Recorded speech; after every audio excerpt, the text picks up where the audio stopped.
This is the part two. If you didn't hear about before, Alex joined us previously talking about personal banking, some of the do's and don'ts, some of the just general topics. Very informative. It was really great. Now he's back to talk about SMSF, one of his personal favourite topics to talk about, something he's very passionate about. Once again, Alex, before we jump into everything, you have a nice little spiel you'd like to give. Yes. This is a very this is a general discussion. It's general in nature, so please consider and consult a licensed professional for anything individual, and your individual circumstances are taken into account by a licensed professional. So please do so. But yes, a general discussion. Yeah. Yes. So to kick off this general discussion about no one in particular. What is let's start off very basic. Yep. What's a self-managed super fund for those who have been thinking about it, heard about it, don't know what it is? So a self-managed superannuation fund, or an SMSF, is basically an investment vehicle that you control. However, the funds inside that investment vehicle is your own superannuation. Okay, so instead of your superannuation being held in a industry fund being something like Australian Super, Australian Retirement Trust, CBUS, Sun Super, something like that, that's an industry super fund, or a retail super fund, such as like an AMP, a BT, those particular sorts of... Essentially, those ones are the ones where every pay your money goes into it. You can either choose low risk, high risk. That's about the only say you have it. Yep. And they do it for you. You get your annual statement. Yep. And in July, and you look at it, and then you probably put it down. And you generally have no say in what is invested other than high risk, low risk, where an SMSF, or a self-managed superannuation fund, you would hire someone like Alex from Acquire Financial, and he would do what? Yeah, so an SMSF is basically you're in control. Okay, yeah. So your superannuation funds are rolled into your superannuation money is rolled into a SMSF, and you are literally controlling where that money is invested. Yeah. Okay, so to expand on that, that means you can invest in various different types of asset classes. So property, correct. Stock exchange, shares, so you can start your own share portfolio. You can choose how much money you want to go into each individual company if you'd like. Is that correct? Yes, you have control. You have Yeah. ultimate discretion. Yeah. And autonomy as to where that money is invested. Now, there's obviously some rules around that, which we'll touch on in a second. But in simple terms, an SMSF is you and up to 6 others pooling your superannuation funds together, and you're managing that yourselves. You're investing that yourselves. What do you think are the benefits of purchasing property through an SMSF? Yeah, look, I think, so to start off with, the real benefit of a self-managed super fund is the control aspect. Mm-hmm. Okay, Yeah. so they're not for everyone. Let me point that out. They're not for everyone. I don't believe everyone should have a self-managed super fund because everyone's different, right? But for people who wish to take control of their super and potentially want to invest in an asset class that they cannot through their existing superannuation funds, like property, then there is a benefit to a self-managed super fund in that regard. Mm-hmm. They're taking control of their super, and they're ultimately investing in an asset class that they can't through, say, Australian Super. Mm-hmm. You can't buy 21 Combi Street bundle, not that that's where we are today, but you can't purchase that inside Australian Super. Yeah. Or a portion of that dwelling. So, yeah, the true benefit is the control benefit. Nice. A couple of things that I really like about them is tax, the leverage, and the borrowing as well. Yep. So I'll let you explain it properly, but obviously a lot of people then get stuck with their serviceability. They can't borrow anymore. They still want to purchase property. they've got 200k sitting in super. Do you want to explain how the borrowing works? Yeah, so believe it or not, there's not that many moving parts to borrowing through a self-managed super fund. From a lending point of view, what lenders are looking for are the employee contributions. So they will lend on from a serviceability point of view. They're looking at what's going into the fund or what will go into the fund once it's set up. So historical employer contributions, the proposed rent of the asset or the property that's being purchased potentially. Basically those two together, and then obviously deducting what the loan repayments will be, is effectively the serviceability and the potential borrowing of a self-managed super fund. So personal borrowing, personal expenditure is not necessarily factored in to the borrowing of a self-managed super fund. It's essentially quarantined in its own environment from a lending point of view. Yeah, the only factor that generally, I guess, gets brought into it is your super contributions. You have to be employed to have super contributions, so that's about as far as it goes into your personal. It's you're employed, so you're making contributions, and here's your contribution amount. Yeah? Exactly, yeah. Yeah. So if you're employed, PAYG, wage earner, your employer is obliged to be contributing, I believe, 11% right now. So that has to be hitting your superannuation account. So lenders will view that plus the rent. If you're self-employed, generally the hurdle is a little bit stricter, in the sense that the proposed lender will want to see that you've been making at least one financial year's worth of contributions. Yeah. So if you're your own self-employed person paying yourself a wage, if you're paying yourself through a company, you'll have to pay super. But if you're a sole trader, for example, you'll need to have at least paid one financial year's worth of contributions, plus contributions being paid in the current financial year that you're seeking to borrow, evidenced for a lender to potentially lend you money through self-managed super fund. Yes. Now, a lot of people will be like, okay, well, what's the financial benefit? So your average, I got some numbers. Yeah. I went all Alex on me. So the average performing SMSF grows by about 7.5% annually, give or take. Not in your SMSF, in your superannuation. And let's compare apples to apples. The average property growth Australia-wide from the history we've been tracking is 7% also.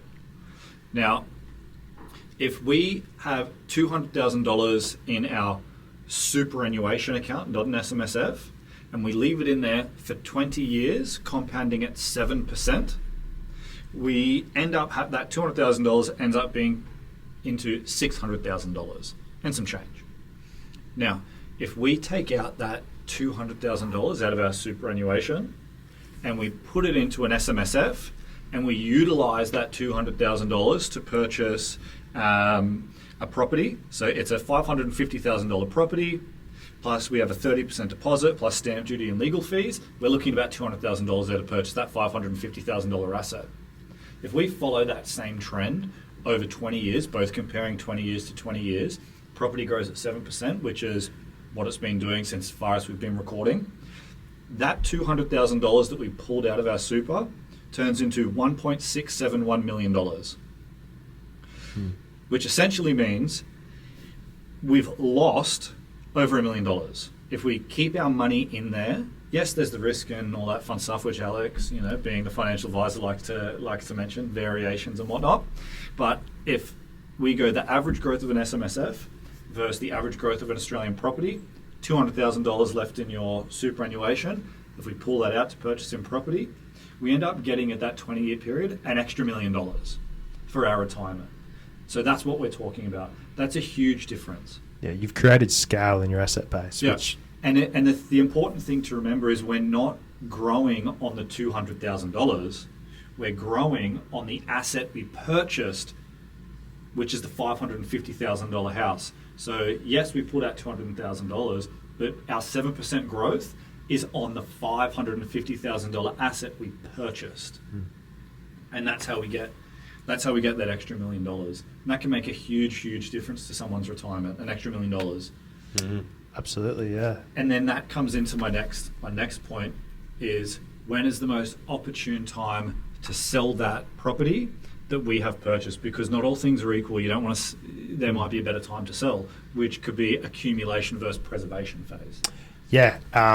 So there's two types of phases with superannuation. So prior to the age of retirement, your superannuation is in what's called accumulation phase. Okay, so the tax rates in accumulation phase for superannuation, and this is superannuation regardless of whether you're in an industry fund, a retail fund, or a self-managed super fund.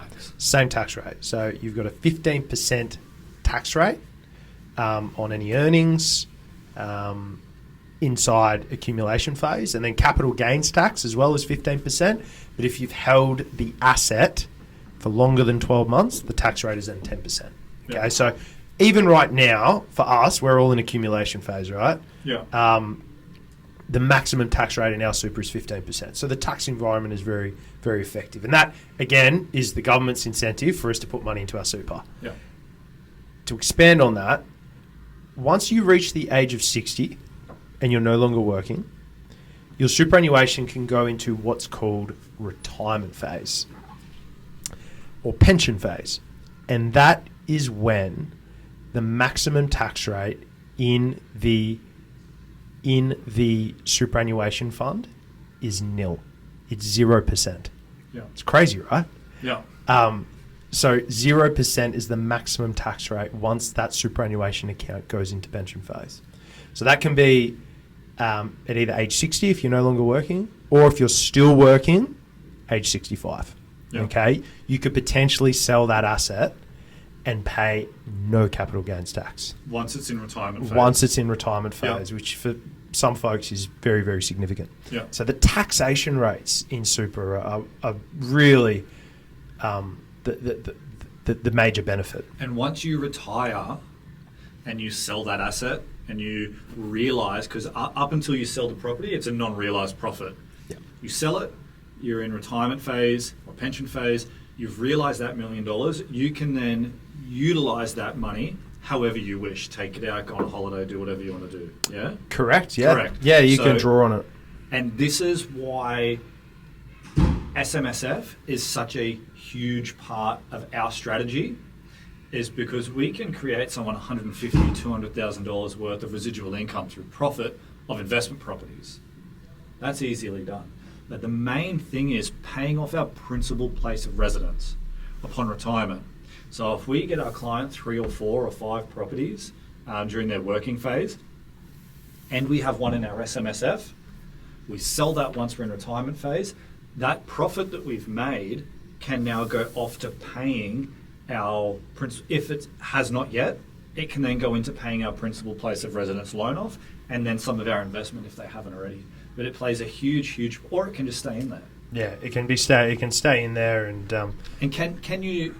I interrupt a lot yeah, because I talk right. too much. Yeah, no. But can you have an accumulation phase and a retirement phase even past the age of 60? Yeah, absolutely. Yeah, in fact, you should, because if you're still, you may be still receiving some form of contribution. So you'll need an accumulation account to contribute the money into your superannuation. So yes, you can have pension account, accumulation account, self-managed super fund. Yep, and you're able to pull out whatever you'd like into your retirement fund. Is that correct? Yeah. So if you can keep the bulk of your superannuation or your SMSF fees in the one that's accumulating interest. Yeah, and you can still have your retirement, your pension phase account, still producing earnings. Yeah. So you can still have your investments in that pension account. Yeah. It's just there's no tax in it. But to receive a contribution, it must go into the accumulation account. Yes. Yep. Yep. So just to recap it all, what would you say is a very common strategy for someone like, age 30 to 40? Yep. Looking at setting up an SMSF, purchase, would it be to purchase, leverage the bank's money, get that extra $1 million, like Sean said. Yep. And then sell it at 60, tax-free, pay off the principal place. Yeah, if you were going to sell it, the logic would suggest that you sell it when the capital gains tax will be nil, because you're going to save yourself. Even if the gain's 500,000, even if the gain's 500,000 and you sell it at 59, you're still going to pay $50,000 of CGT, capital gains tax. Give or take, yeah. But if you wait till 60 and you're retired, there's no tax. And if you need it, you need it. Yeah. If you got But if you don't need it, you're just jumping the gun a little bit, and you're basically just. Well, to come back, yeah, great point. And the fact of the matter is, you actually can't access your super anyway till you're 60. Yeah. So You're selling it to sell it, unless you're selling it, and the reward or the benefit you're going to get from the money you're going to put that profit into something else, another investment. If you deem that to make you more than the $50,000 worth of tax you're going to pay, then sure. But you're only going to do that if you're speaking to someone like a financial advisor who can do the math. Yeah. You can do the math for you. Yeah. You're not going to do it yourself. No. It's the taxation benefits are significant. But in saying that, as I said, like, they're not for everyone, and they need to be tailored to everyone's individual circumstances, right? That's my job. And I say to people, if you're going to embark on a self-managed super fund, get the right advice, either from me or yourselves or someone else. Get the right advice, because you're not borrowing in your own name. You're borrowing through a self-managed super fund, and it's a different type of entity, but there are certain legislation requirements you must meet. And I think that's where a lot of people go wrong. They'll set these things up themselves, and there's mandatory. A tax return must be completed each year on the fund. Audits. That tax return must be audited, and the rules around that are as such that all money inside that self-managed super fund must be invested for the betterment of the member's retirement. Okay, so you can't go and draw money out of that self-managed super fund to buy cups of coffee. You can't do it to buy a new car. You have to use it to invest in assets that you are not. You can't live in it either. So if you do buy property, this is a very important point. That's a really good point. If you purchase an investment property through your super, you can't live in it, nor any related party can live in it. Okay, that's really, really important. So you can't do that. Until retirement phase. Yeah, potentially. Yeah. Yes. But whilst you're accumulating, it must be held in those important realms. Amongst that, so those are the flags to swim by. Okay, and it's really important. Being here on the Gold Coast, with the beautiful beaches, we like to swim between the flags. Thanks, Sean. Yes. There's no beaches in Brisbane, so. Sorry, mate. But I do grow up here, so yeah, I'm familiar with that. So it's treated like a normal superannuation fund. You got the same rules. Yes. You can't access it. You can't do personal. You can't do with it. personal things, and it's crazy, right? Because you'll actually have access to the bank account. Okay, so you've got to be very careful, and that's a really big part of my offering. My advice is to make sure that our self-managed super fund clients are doing the right thing, swimming in between the flags, and meeting the necessary obligations. So, very important. Nice, love it. So, if it sounds great to people, what's the process of setting one up? Yeah, so to set one up, generally we'll need to have a meeting just to go through it and discuss it and make sure it's the right fit. And then from there, to set one up, usually I'll provide the necessary advice to set one up, and then I'll go ahead and actually physically set up the fund, the investment strategy. We'll have a corporate trustee. Okay, so a corporate trustee effectively sits on top of the fund.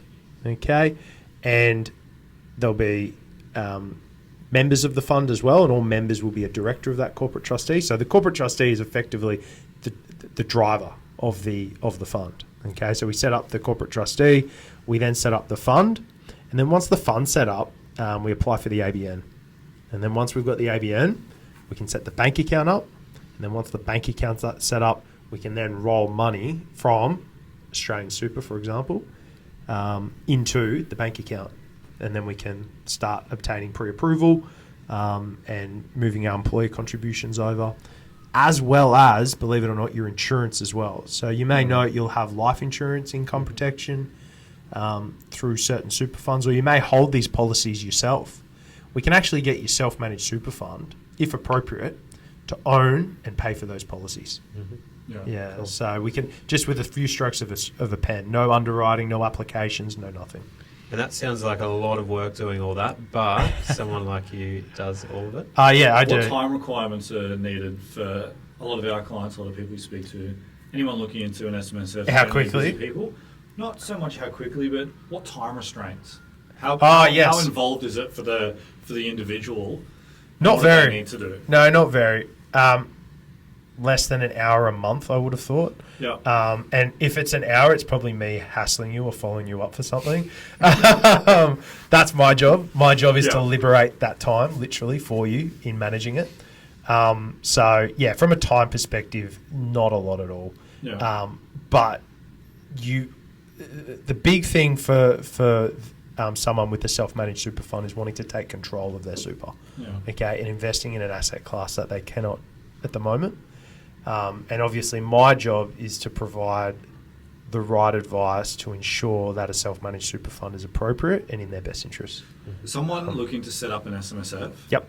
they're either going to speak to someone, be it an accountant Yep. or a financial advisor. Now, they're not both equal. What can a financial advisor do that an accountant can't do, and how might that make the process more time-consuming for the person setting it up? So an accountant, I'm not an accountant, so I'm an advisor, but I would argue the main difference is the fact that an advisor is advising not only now and in the past, but more importantly, probably the future. My job is to tailor one's individual circumstances, goals and objectives, and tailor my advice to that to make sure that their money is growing for the future. What about in the setup phase? Is there things that you can do, set up bank accounts? Set up bank accounts, draft investment strategies, and probably most importantly, obtain the pre-approval as well. All in the one system. Yeah. That's one of the benefits. So it's much more streamlined going through a financial advisor because you can do everything, where if you go through an accountant, there's still aspects that the client will have to do that if they went through you, you could do it for them. Yeah, I can have a higher certificate, higher knowledge. Set the fund up, set the bank account up, roll the money into the bank account, make sure the investment strategy is appropriate, and then obtain pre-approval. Yeah. Like you said, it's not for everyone, obviously.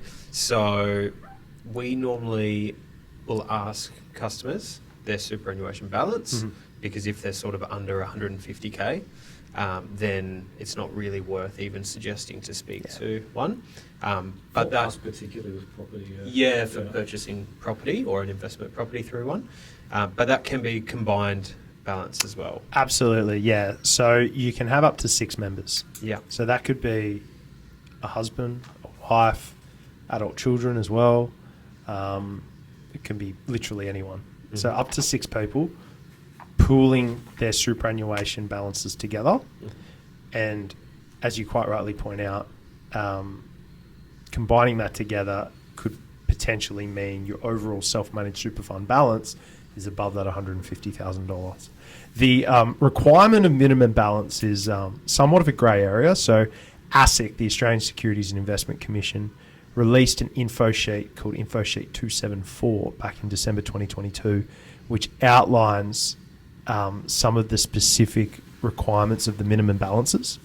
And again, it goes back, and I keep harping on this about individual circumstances, but the examples in that particular piece of guidance do point out to, say, one example where the balance was lower, but it was more appropriate for a self-managed super fund, because in that example, the potential members of the self-managed super fund had purchased properties before, had an idea of risk, wanted to take control of their super, versus the second example where they actually had a higher balance, but they've never invested in property before, nor didn't really have the risk tolerance around it as well. So it's a very unique sort of thing. Yeah. So generally speaking, like a recommended minimum balance would Definitely be around above 150. Yeah, above 150 minimum, because there's a fee for those the tax return, the audit, where Liquidity as well. liquidity Liquidity is a big thing. it's probably the biggest thing. Do you want to,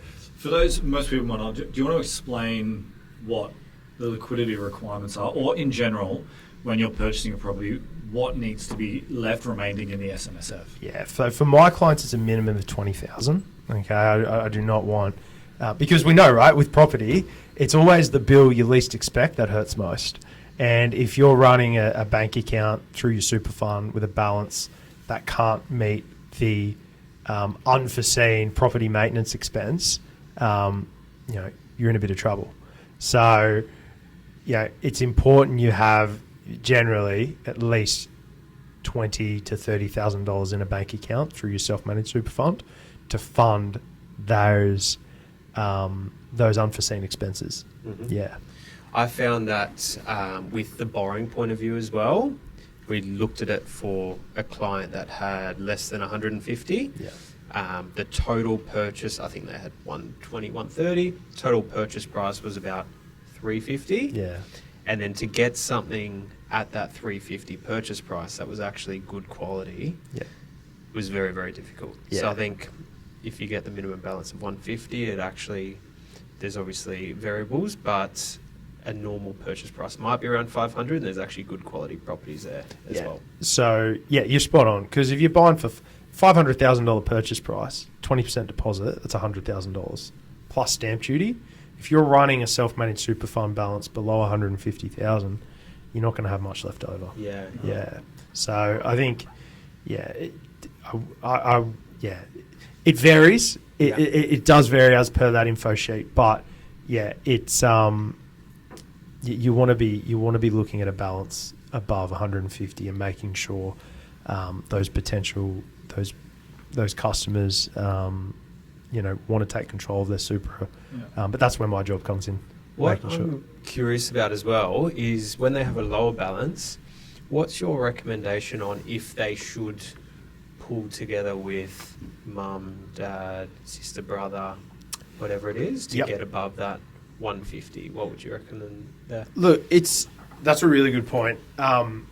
So I would be looking at the ages of the particular members, right? So if mum and dad were in their 70s and the adult kids were in their 30s or 40s, potentially there's a bit of an age gap there. We may not be all on the same page because mum and dad are going to be needing liquidity to fund their retirement pension. Yeah.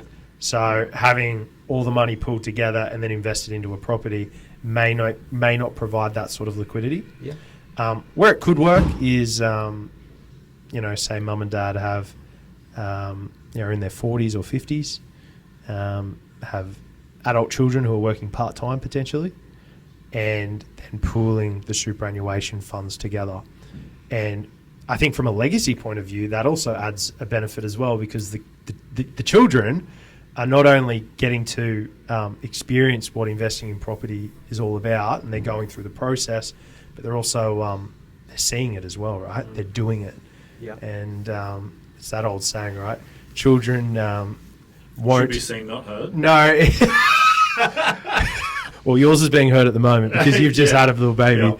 Yeah. But the age-old saying, children won't do what you say, but they'll do what you do. Yeah. And I think using potentially this environment for that particular thing could potentially create some really good benefits in that regard, as well as obviously making sure the funds are pulled together and the minimum balance requirements are met and everyone's on the same page. Cool.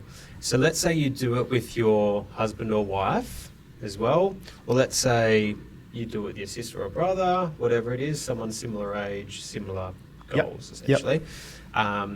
If for any reason that the property needed to sell, you both changed, like sister and brother had a fight, whatever it is, one of them wants to sell it, one doesn't. Yeah. What's the process to wind one up? Yeah. Yeah. So if you wanted If to one sell the wants property. out of the property. Yeah, so you'd have to sell the asset first. Yeah. So to wind up the fund, the asset would have to be sold, or potentially someone buys the asset off the fund. That can be done. Okay. So a individual can buy an asset off a self-managed super fund, and that individual can be a member. Yeah. The super fund can't buy a property off an individual. Okay, being a member. Does that make sense? Yeah. We're crossing over those related party provisions. But in simple terms, potentially you would have to sell the asset. So wind it up, liquidate it, cash goes into the bank account, and then the funds are dispersed accordingly. And this is a question I get a lot. It's a good point you raise, Anthony, where how do you determine the member balances? Yeah. That's done at the tax return time, right? So at the tax return is not only a tax return, but also a statement of financial position of the fund, which shows the member account balances, okay, of what the fund owes the particular members. Yeah. So that's when each individual member sees obviously what their interest in the fund is worth. Cool. Yeah, it's not a live. The technology is getting really good where you can see it almost live now, but the tax return is the basis of everything. Okay. Yep. So the exit strategy, if you're going to set one up, Yep. And pull members together, Yep. whether it's husband and wife or sister and brother, sounds like a common one because similar age or direct family Siblings, members. yeah. Whenever you invest, you obviously want to have an exit strategy. Yes. Now, from my understanding, the goal should be ideally you get it through to that retirement phase, so then you can sell tax-free for all members, essentially. Yep. However, if not, and you're to sell, then you're paying, it's not a huge amount of tax anyway, right? Not compared to the capital gains tax rates of an individual. Yeah. Which can be up to 45%. Yeah. Plus Medicare.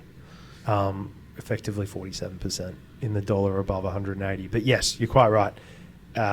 Maximum capital gains tax rate 10% if the assets hold for more than 12 months. Cool. So I still love it because you can leverage bank's money, you can pull together, grow it massively, ideally till retirement. If not, you sell it. You're getting huge growth anyway. And for those folks who are struggling to service and borrow funds in their own names, this is potentially a strategy to purchase a property because the proposed or potential lenders are only looking at the contributions and the proposed rent of the security in the fund itself. Mm-hmm. So the personal situation of the borrowers is effectively quarantined from the self-managed super fund purchase. Yeah. Mate, is there anything else that you think people should know about? Anything, once again, that you want to dive a little bit deeper into? I know SMS probably your favourite thing to know about. He dreams about them. It's like that episode of The Simpsons of Homer. Nerd! Is this the second podcast in a row about Simpsons? We're definitely millennials here, aren't we? Very Gen Y. The Simpsons is Gen X too. I shouldn't just ostracize Gen Xers. But no, look, I think being a